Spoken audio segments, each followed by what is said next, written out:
کچھ افراد نے اکٹھی میٹنگ کی آپس میں کہ یہ چیک کریں کہ قبر میں کیا ہوتا ہے. سب نے ایک آدمی کو نمائندے کے طور پر چنا جو سب سے زیادہ دلیر تھا، ایک بہادر تھا.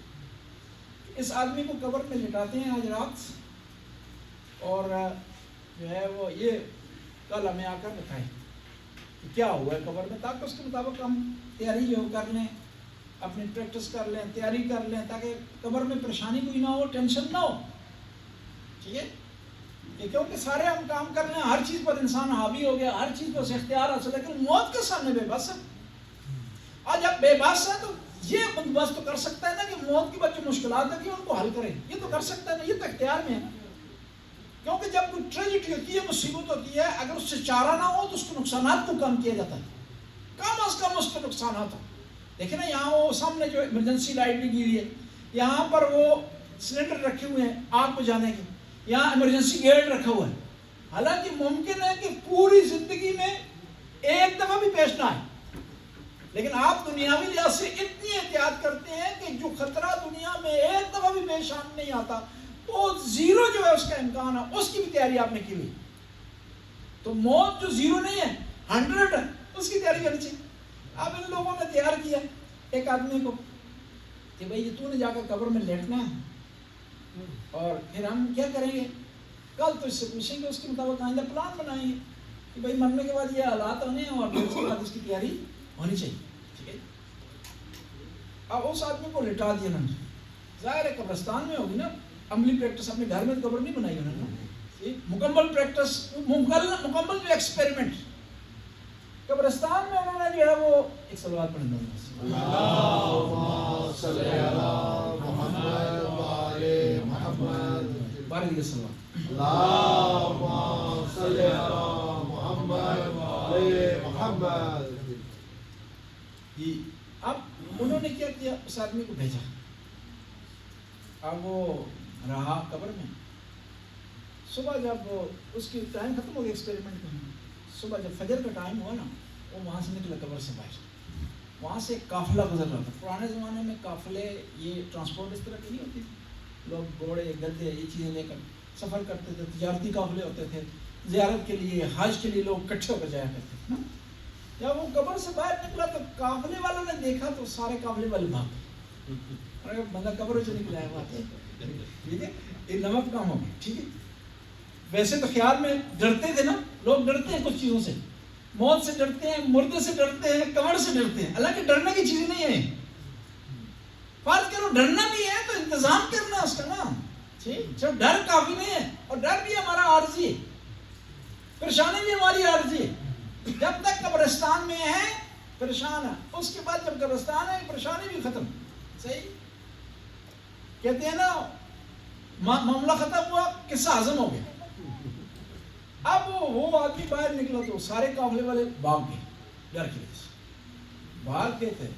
وہ کچھ آدمی آگے ہیں، پیچھے ان کے جانور ہیں، پیچھے افراد ہیں. صحیح بھاگ رہے یہ آدمی نکلا تھوڑا سا آگے چلا. انہوں نے توجہ کر رہے تھے کہ دیکھیں کون ہے. جب انہوں نے توجہ کی کہ تو عام آدمی ہے، نارمل آدمی ہے، صرف کفن اس نے پہنا ہوا ہے، اور تو ایک عام آدمی ہے، کوئی مردہ شدہ نہیں ہے، کھا نہیں جائے گا نا. انہوں نے واپس ہو کر نہ ساروں نے اکٹھے ہو کر اس کی پٹائی کی کہ ہمیں بھی تم نے بگایا، ہمارے جانوروں کو تم نے ڈرایا، تو تم نے ایسا کیوں کیا، شغل کیوں کیا تم نے، ہمیں کیوں ڈرایا، پریشان کیوں کیا، تم مرنا تو ہے بعد میں، پریشان ہو گئے تم نے ہمیں جیتی جی پریشان کر دیا. تو اب اس کو جب مارا نا تو اب پٹائی اس کی تو چھوڑ دیا تھوڑے مارنے کے بعد. اب ساتھیوں کے پاس واپس گیا جنہوں نے بھیجا تھا، انہوں نے پوچھا بتاؤ کہ قبر میں کیا ہوتا ہے. انہوں نے کہا کسی کے جانوروں کو نہ چھیڑیں، کچھ بھی نہیں، کسی آدمی کو تنگ نہ کریں، کچھ نہیں ہونا، کسی کا حق نہ کھائیں، کچھ نہیں ہونا، کسی کو پریشان نہ کریں، کچھ نہیں ہونا، کسی پر تجاوز نہ کریں، کچھ نہیں ہونا. یہ ایک داستان ہے لیکن اس میں حقیقت ہے.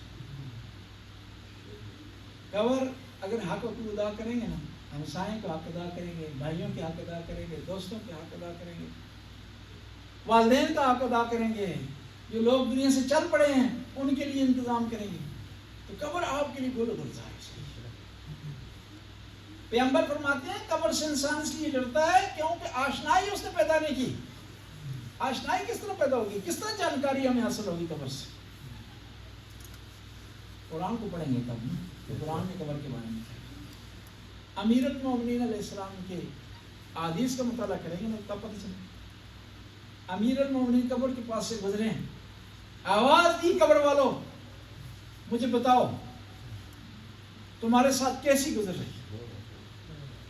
فرمایا کہ تم جواب نہیں دے سکتے، لیکن میں تمہیں بتاتا ہوں تمہارے بعد کیا ہو. جن گھروں پر تم فخر کرتے تھے ان میں کوئی اور رہنا شروع ہو.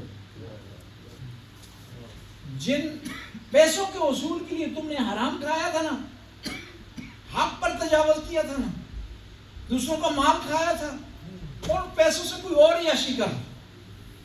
وہ اولاد جس پر تم بھروسہ کرتے تھے نا، تمہارے لیے فاتحہ تک نہیں پڑھ. یعنی امیر المومنین قبر سے خطاب کر رہے ہیں، ہمیں درس دے رہے ہیں. ایک یہ وجہ ہے کہ ہم موت سے اس لیے ڈرتے ہیں کیونکہ ہمیں جانکاری نہیں. دوسری وجہ یہ ہے کیوں کہ ہم نے ہمارے دو جہان ہیں، ایک یہ دنیا اور ایک آخرت. دو جہان، اس کو آباد کیا اس کی ترقی کے لیے، اس میں سہولت کے لیے، اس میں آسائش کے لیے، فیسلٹیز کے لیے ہم نے بھرپور کوشش کی اور ہر قسم کا حربہ اس کے لیے استعمال کیا. لوگوں نے اس کے لیے فراڈ کیا، جھوٹ بولا ہے، وعدہ خلافی کی ہے، وعدے کا پاس نہیں رکھا، خیانت کی ہے، غداری کی ہے. لیکن جو آخرت کیا تھی، ہمیشہ کے لیے تھی، اس کے لیے ذرا برابر کام نہیں. آخرت کا حصول کوئی انوکھی چیز نہیں ہے، آسان ہے، اور اس کو لیے ایکسٹرا کام کرنے کی ضرورت نہیں. اسی دنیا میں اگر آپ صحیح طریقے سے رہے نا، یہ دنیا بھی آپ کی جنت بن جائے گی، آخرت بھی جنت. اور نہ فقط آپ کے لیے جنت بنے گی بلکہ آپ کے جو متعلقین ہیں، رشتہ دار ہیں، دوست ہیں، احباب ہیں، سب کے لیے جنت بن جائے گی آپ کے کردار کی وجہ سے. پیغمبر فرماتے ہیں کہ تم نے دنیا کو آباد کیا اور آخرت کو برباد کر دیا تھا، اور تو نہیں چاہتا کہ آبادی سے خرابی کی طرف جائے، کیونکہ انسان چاہتا ہے سہولتوں میں رہے نا، اس لیے نہیں چاہتا دنیا سے آخرت کی. اور پھر ہر آدمی نے اپنا حساب دینا، کوئی کسی کی مدد نہیں کرے. دنیا سے ایک آدمی چلا جاتا ہے نا، اس کے رشتے دار روتے ہیں اس کے، ٹھیک ہے جی، گریہ کرتے ہیں، پریشان ہوتے ہیں. یہ جو رونا ہے، گریہ ہے، یہ اس مرحوم کے لیے نہیں ہوتا کہ اس کو کوئی منزل پیش آئے گی، کوئی مشکلات ہوں گی، کوئی سوال جواب اس کے ہوں گے، کس طرح وہ جواب دے گا. جی اس لیے نہیں ہوتا. ہر آدمی وہاں روتا ہے اپنے لیے. بیٹا اس لیے رو رہا ہے کہ میرا باپ بھی مجھے سہارا دیتا تھا، میری پریشانی دور کرتا تھا، مالی حوالے سے میرے مشکلات کو حل کرتا تھا، مجھے اچھا مشورہ دیتا تھا، میرے لیے آسرا تھا، ڈھارس تھا. وہ دنیا سے چلا گیا، وہ اپنی پریشانی کے لیے رو رہا. وہ نہیں رو رہے اس لیے کہ یہ آدمی دنیا سے چلا گیا، اس کے اعمال نہیں تھی، اس کی نمازیں مکمل نہیں تھی، اس کے روزے مکمل نہیں تھے، اس نے حق و حقوق نہیں ادا کیے، اس نے جو ہے وہ حرام مال کھایا ہے، اس کی زندگی میں شفافیت نہیں پائی جاتی تھی. وہ اس لیے نہیں رو رہا، بس وہ رو رہا ہے اپنے لیے. اب اس کا حل کیا ہے؟ اس کا حل یہ ہے کہ انسان اس کے اعمال سے کردار اس کا صحیح ہونا چاہیے. قرآن کہہ رہا ہے یہودیوں سے، قُلْ يَا أَيُّهَا الَّذِينَ هَادُوا إِنْ زَعَمْتُمْ أَنَّكُمْ أَوْلِيَاءُ لِلَّهِ مِنْ دُونِ النَّاسِ فَتَمَنَّوُا الْمَوْتَ إِن كُنتُمْ صَادِقِينَ. اے یہودیو، تم اپنے آپ کو اللہ کے قریب سمجھتے ہو، اللہ کا بیٹا سمجھتے ہو، اللہ کا خاص سمجھتے ہو، چنا ہوا سمجھتے ہو، تو موت کی تمنا کرو، مسئلہ حل ہو جائے، کلیئر ہو جائے گا. یہ جو تم موت کی تمنا نہیں کر رہے ہو، پیسے کے ڈھیر پر جو تم بیٹھے ہوئے، اس سے پتہ چلتا ہے کہ تم کیا ہو، تمہارے اعمال ٹھیک نہیں ہیں. خطاب یہودیوں کے لیے، درس سب کے لیے، کیونکہ قرآن کی آیات کسی فرقے کے لیے مختص نہیں ہے، کسی علاقے کے لیے مختص نہیں ہے، کسی ٹائم کے لیے مختص نہیں ہے.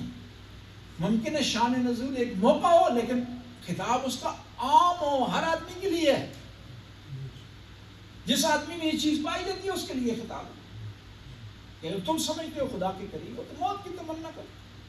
فَلَا يَتَمَنَّوْنَهُ أَبَدًا بِمَا قَدَّمَتْ أَيْدِيهِمْ. تم کبھی بھی موت کی تمنا نہیں کرو گے کیونکہ تم نے ایسے کام کیے ہیں جن کی وجہ سے تم نے موت کے بعد حساب دینا ہے.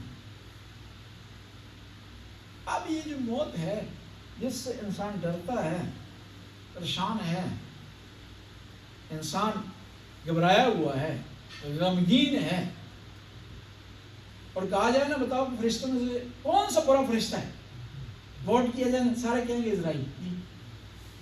کیوں؟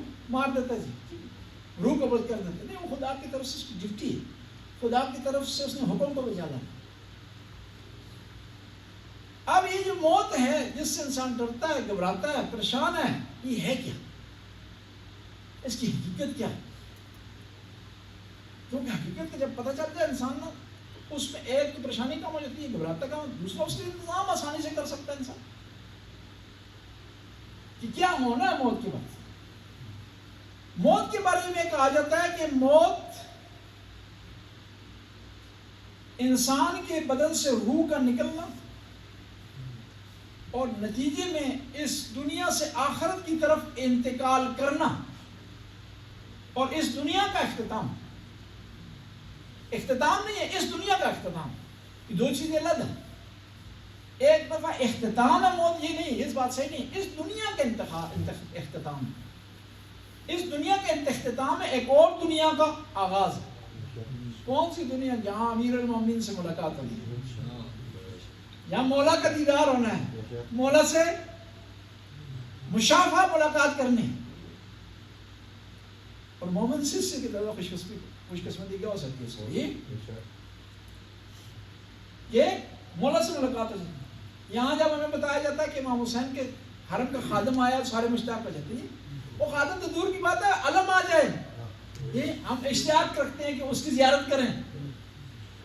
بس موت، مومن گھبراتا نہیں ہے موت سے، کیونکہ مومن کے لیے ذریعہ ہے موت امیر المومنین سے ملاقات.